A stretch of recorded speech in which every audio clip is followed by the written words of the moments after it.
Terima kasih. Hal ketiga, selepas ini saya akan bertemu dengan Wakil Petronas untuk perbincangan langkah sementara itu iaitu tempat tinggal sementara. Hari saya menerima berita gembira apabila pihak Lembaga Perumahan dan Hartanah Selangor ada menawarkan lebih 100 unit rumah untuk kepada mangsa-mangsa dalam bentuk smart sewa. Jadi kalau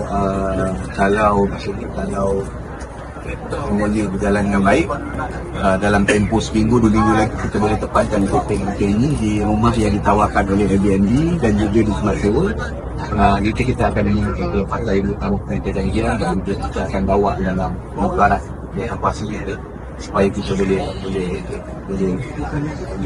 mengurangkan tekanan penduduk yang terpaksa berdiri di IPS ataupun penempatan sementara.